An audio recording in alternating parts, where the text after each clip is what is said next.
This is Rachel with Grave Shadow. This is Taylor Washington from Paladin. This is Stacy Savage of Savage Master. This is Jake from Aetherrealm. Hey, this is Krista from Utharo, and you are listening to the Great Metal Debate Podcast.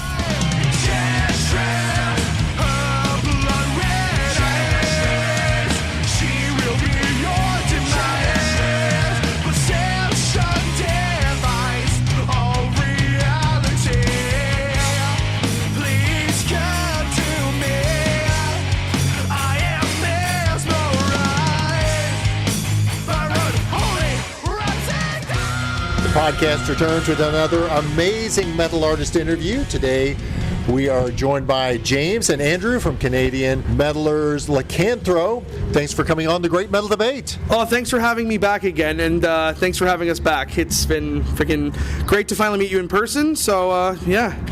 And it's nice to meet your acquaintance, and glad to be here. So we're here in Madison, Wisconsin at the Annex, where Lycanthro is opening for Lords of the Trident. But I want to start with what happened last night, which you guys opened for the 2024 Legions of Metal Fest. Tell me about the experience, man. Oh, it was surreal. That was a festival that. So just to give you context, when the first Legions of Metal Festival happened, I was still in high school, and I was still I found it on the interwebs, and I'd always wanted it to be a goal for Lycanthro to play that festival, and it was absolutely surreal that we got to, and we had a really good spot. We had a really great crowd, and we couldn't have asked for a better U.S. debut show.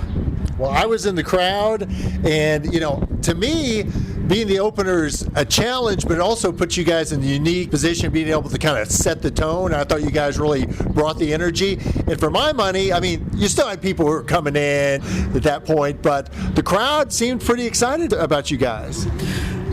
We were excited to be there for our debut show and looking forward to many more tours and shows in that area and other parts of the world. Yeah, and we were really happy with the reception because it was a largely new crowd for us. So it was a bit of a dicey spot being first, but I think it worked out in our favor since they started doing overlap times at the two stages, but since there wasn't the second stage wasn't open yet, we felt like we had a really great crowd, and we're very thankful for everybody that supported us and discovered us. So yeah. And they billed yesterday Canadian Takeover at Legions of Metal with you guys, Unleash the Archers, Striker, and Tower Hill all on the bill.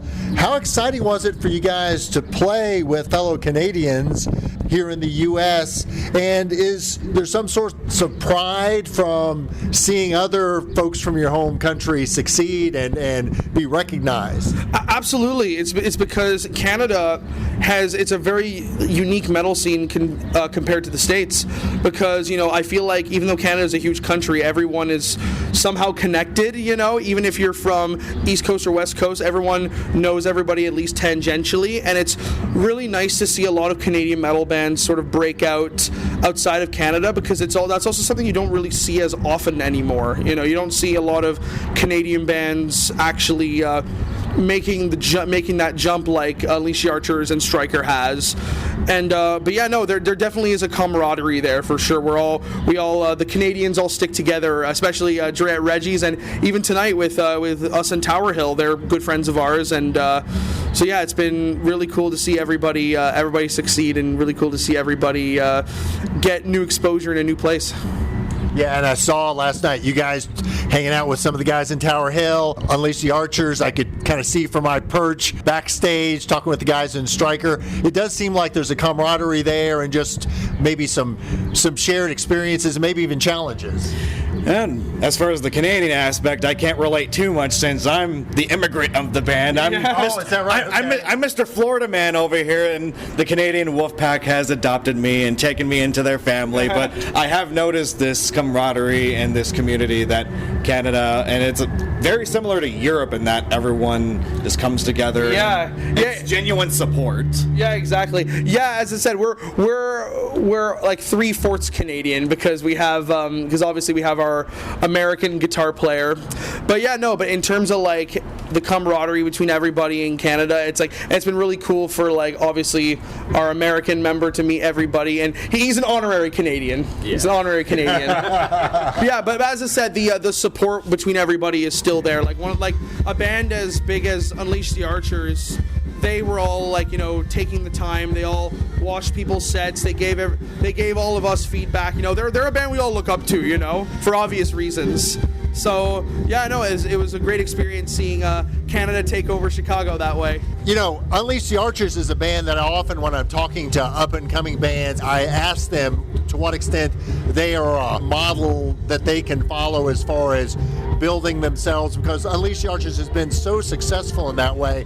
I can remember seeing them for the first time outside Cincinnati in a venue smaller than this place, and to see their rise, again, I'm curious, to what extent can you take lessons from the way that they have worked their craft and progressed? Yeah, you're absolutely right. Unleash the Archers is definitely a band that we all look up to. It's mainly just because they are in my opinion, at least in power metal today, they are the pinnacle of like for lack of a better word, like the working man's band. Like this is a band that came from literally nothing, you know? Like they started off as just a small band in Victoria, BC, and they're like the classic archetype of a band that slowly got better with each release. Sure, they unlike a lot of other bands who, you know, might come swinging right out of the gate, which is great, Unleash the Archers really did have the underdog story in the early days with them. So, and that's definitely something that we all kind of look at as not just a blueprint, but also as an inspirational story, because these are guys who, as I said, they pretty much came from nothing, and as you said, they went the grind and did tours in tiny venues and stuff, and they pretty much set the standard for what a lot of us Canadian bands look to do to make ourselves more known. You know, and one thing I'll say about Unleash the Archers, even when I saw them in a small venue, like they brought it, there were probably not 100 people there, but they brought that intensity, the same intensity they had last evening. For you guys, obviously starting out, you'll have your share of rooms that aren't full. Is there a lesson there as far as bringing the intensity night after night? Absolutely, yeah. Like one of the things that I feel like a lot of younger bands need to come to expect, but also take advantage of, is that, like, yeah, you're going to be playing to really small rooms each night, but the thing that Unleash the Archers teaches us, and another band that I could mention that does this from my experience, is your fellow Americans, Seven Spires. Because I remember, just to give you a bit of an anecdote, I remember when Lycanthro first started, we played with Spires in Ottawa, Ontario, to a room of about 12 people. But the thing that we noticed about them, and Archers are the same, that those 12 people bought all their merch. They bought all their merch, they went on all the social medias, liked them, followed them. They all became fans for life. That's why, like, no matter what room you're playing to, you have to give 110% and give your absolute best, because the audience can tell if you're slacking. So if you're going to be, even if you're playing to a room of 10 people, like, pretend you're playing to like hundreds of thousands of people, because then they'll feed off that energy and then they'll be more invested. And definitely those bands I just mentioned, they definitely show that, and then it's definitely inspirational for bands like us to do the same. That said, it has to be nice to get that crowd response and see people pumping their fists and even singing along with the songs. What was that like last night, back to Legions of Metal? It was definitely motivating for me personally that the crowd reception went really well overall, especially for our first time coming to Chicago. And I feel like bringing whatever intensity, whether it's with a big crowd like that, whether it's with 10 people, at the end of the day, if you really want it, you're going to find a way to do it. Being in this business is all about persistence, and you can't let the bad days get to you to the point where you just want to hang it up just because of those few bad days. And also, us taking this mini tour, for a lot of bands, this is the breaking point. Yeah, exactly. Like, there's an old expression that I've always heard where it's like, when you start going out on the road, it's when you actually start seeing, like, you start seeing who actually wants it, and you start seeing, like, you know, like you start really learning all the hard lessons in terms of what this life is all about. Like I can definitely say we've definitely encountered some hurdles even just doing these two shows, but it's all about those learning those lessons, and if you want to keep going even after those, then that's when you know that you're in it for the long haul for sure. And you find out what your priorities are in life, and in some cases you have a family, you have financial difficulties, and that's completely understandable.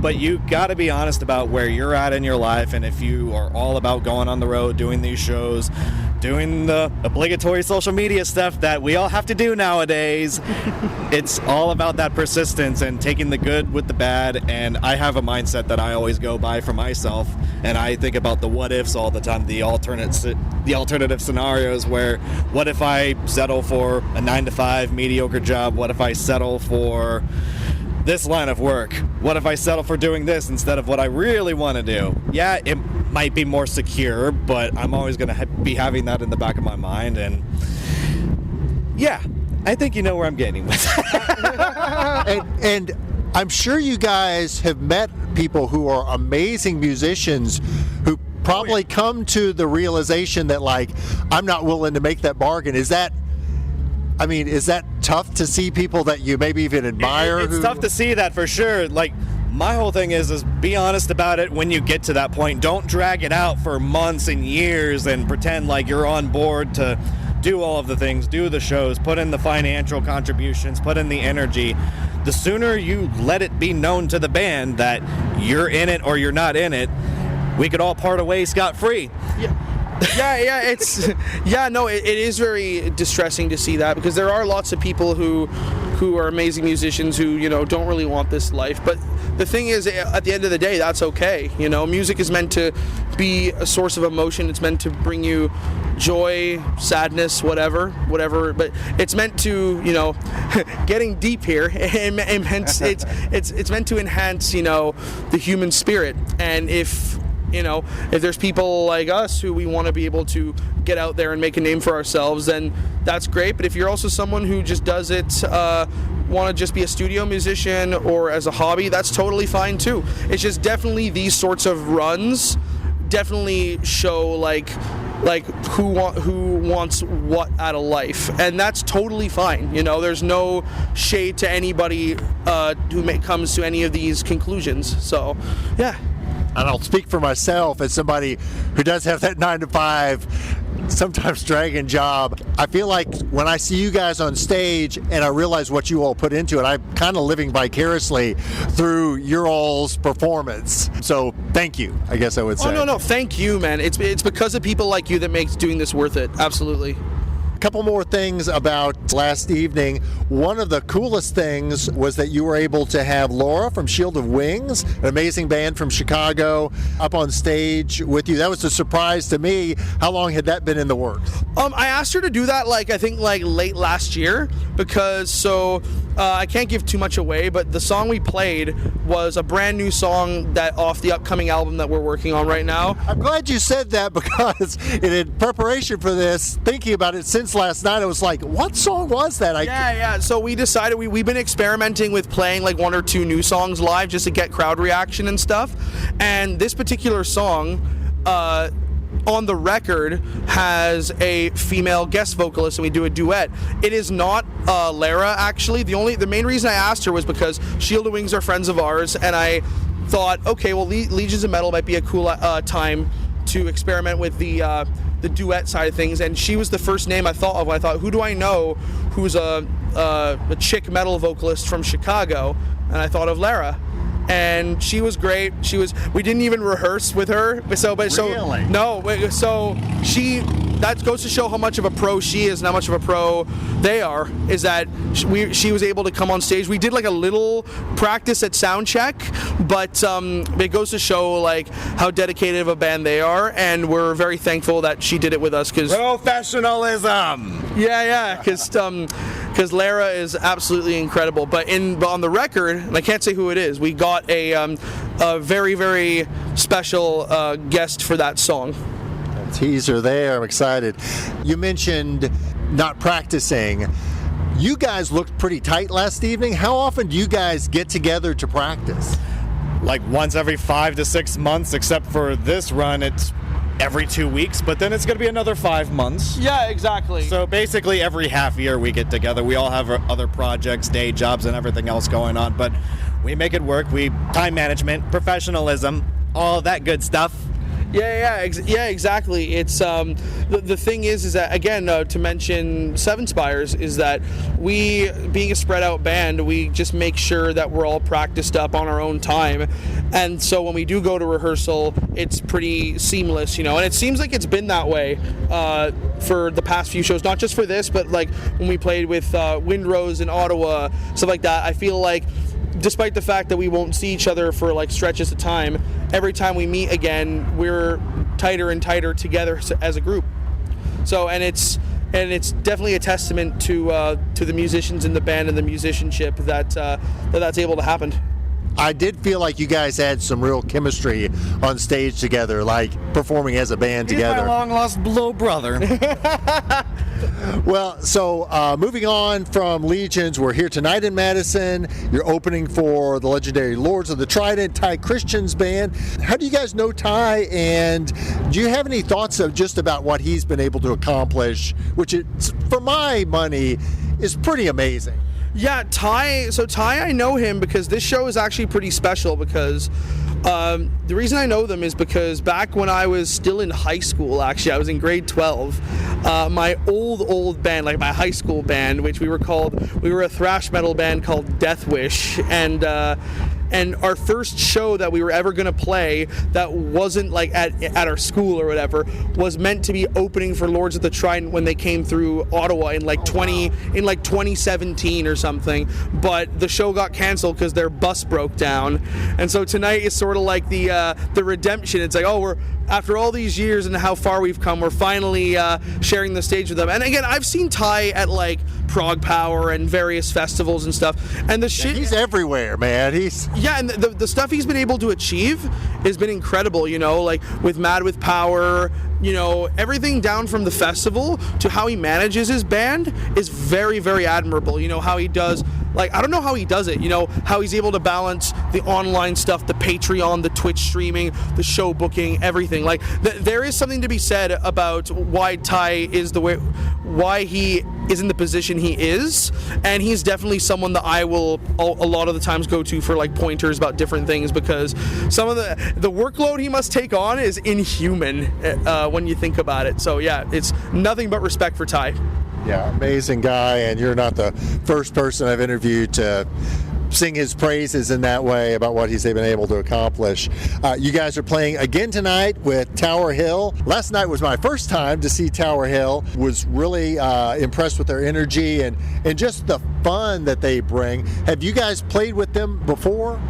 No. See, Tower Hill are one of those bands that like we actually were all online friends, but they're from Edmonton and we're from Ottawa, so it's like two opposite sides of the country, but we've connected with them online. Me and their singer Andrew both talk all the time on Facebook and stuff, and we kind of reached the common ground of when we did Legion. We both got on Legions. We obviously knew that Archers were going to do their own thing, Strikers going to do their own thing, so we thought, hey, well, let's have the two lower card Canadian bands, let's all stick together, so that's why we were the ones who recommended them for this show as well. And yeah, it's been a lot of fun with them. We've been hanging out with them the whole weekend, and as I said, the camaraderie and the brotherhood is there. James, we talked about Lycanthro's debut full-length Mark of the Wolf back in May of 2021. Can it be that long ago? My goodness. Yeah, it was. With some time passed, I'm curious, what are your thoughts of that effort, and then what do you take from what you were able to accomplish with that as far as what you're trying to build for the next album? Well, it's definitely been a myriad of things. Obviously, everything from production to marketing. I think in the intervening time since Mark of the Wolf came out, I've gotten to learn several things. Like, I've started working doing social media management for people in the music industry, and I've been connecting with different people, learning more about production. So I've been applying all that in the intervening time to how the second album is being written and recorded and going to be marketed and all that stuff. So yeah, it's been a little while since we released something, but at the same time, you know how it is. Life stuff happens, but in the end, it will be worth it. And Andrew, from your perspective, the writing process, is that something that you're doing all the time in your own mind? Do you just think about it when you get together with these guys? Do you toss ideas back and forth? How does that process work? Well, I'll come up with some riffs and lead ideas for what James has written for this upcoming record, and we'll just toss ideas back and forth, see what works, see what needs to be tweaked.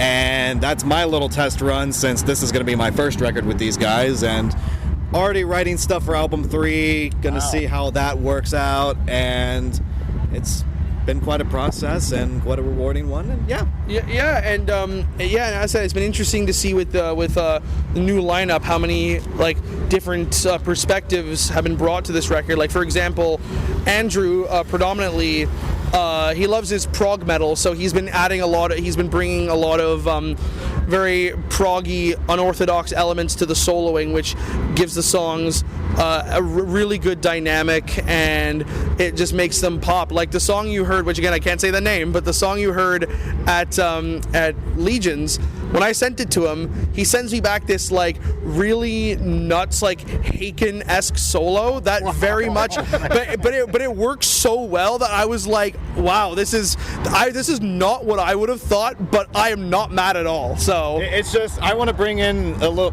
my own personal dynamic. That's what you brought me on to the band for in the first place. Exactly. And try to find ways to stand out as a band as much as possible, whether it's bringing our own dynamics to put into the melting pot, whether it's aesthetics or what we're going to do with other aspects in the business or anything else in between. That's all we can do at the end of the day. So we're not just going to get Mark of the Wolf 2. No.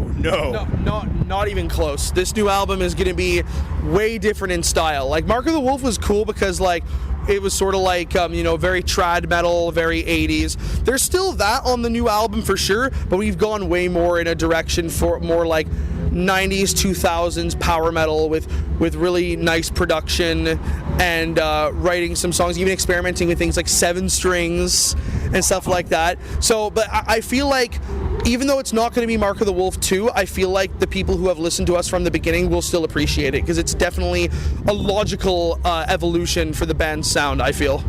Man, you got me intrigued. James, you alluded earlier to a question that I had on my list, which was that you'd made an announcement recently about becoming the media manager for Psychomantium. Am I saying that right? Yes, you are. Psychomantium Records. How did that opportunity come about, and what appealed to you about that? Right. So Psychomantium Records was a record label that I found on Instagram. And one thing that anyone who's talked to me for longer than 10 minutes would know is that I'm a huge Japanese metal fan. I love I know.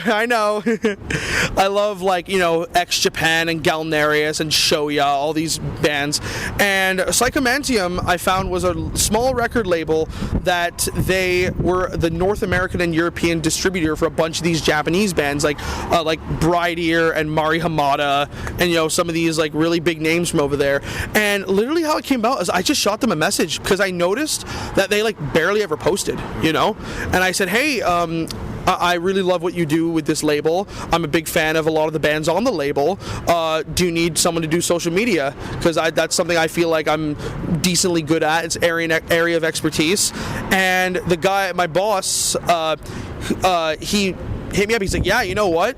I hate doing this shit. So we'll talk about it. And my boss, which will remain anonymous because he doesn't really like being named, but he's someone that I've been learning a lot from. He's definitely a behind-the-scenes guy in the music industry. He's worked with a lot of the Japanese bands. He has a lot of contacts in Japan.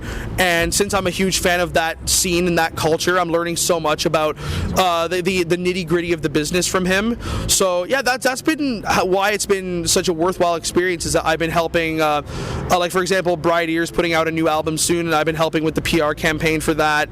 And, yeah, it's been very rewarding to be able to learn everything coming from like, you know, a music industry insider who knows about this scene and this culture that I'm very fascinated by. So it's been a really great process, and there's a lot of great things coming from Psychomantium. And I have a lot of respect for you doing that as well, getting into the different branches of the music industry as well. So we come from the world of musicians where we tend to not understand the business side so much. That's why you get a lot of contracts that get signed, and you get a lot of missing royalties and shit deals, for lack of a better term. But yeah, you're learning the social media stuff. You have people nowadays that are taking on the production side, the videography, photography. I feel like taking on many different things within that world will give you more of an appreciation for not only what we're doing, but what our heroes have had to go through previously. Yeah, and I feel, and just to add on to that, well, first of all, thank you, bud. I appreciate it. No, but to add on to that, it's also because, and this is for better or for worse, in today's music industry, you can't just be a musician. You actually have to be not a jack of all trades, but you have to learn different aspects if you want to get anywhere. Like if you want to do like one thing that is very much a necessary evil is social media. You know, I know lots of musicians who hate doing it, but it's one of those things where it's so now integrated in our culture that it's a thing that everyone has to learn. And you know, it's, you know, they say knowledge is power. The more aspects of the industry you know, then the more better equipped you are, and the more you'll be able to make more contacts and meet the right people. And yeah, it's all about learning the different aspects, networking. So yeah, that's awesome. I'd encourage folks to follow Psychomantium Records on social media. So beginning to wrap up with you guys, following tonight's show in Madison, Wisconsin, what are the band's plans going forward? Well, we're going to be taking the next few months to finish recording the new album. It's about like 70-75% done. And then obviously get it mixed and all that stuff. Start working on the pre-order campaign, PR campaign, stuff like that. And then in October, we're actually going to Europe for the first time. Well, technically not Europe, it's the UK. But we're going to be doing some dates in the UK. We got booked on Power Metal Quest Fest over there, which is like the UK equivalent to Prague Power, pretty much. And yeah, we're really excited to be able to go and play for an audience outside of North America. So over the next little while, it's mainly going to be finishing the album and preparing for that day, and also planning some stuff for next year, because we're aiming for the album to be out around January, February 2025. So we're also starting to plan like what can we do next year, not just on the internet, but also tour-wise, show-wise, advertising-wise, to be able to reach a much bigger audience. Sounds like a lot of exciting things going on. I'm excited for you guys. And finally, what's the best way for fans to purchase music and merchandise from Lycanthro, including your debut full-length album, Mark of the Wolf?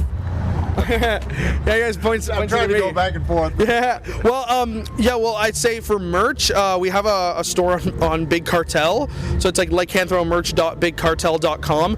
In terms of music, we'll always say go to Spotify.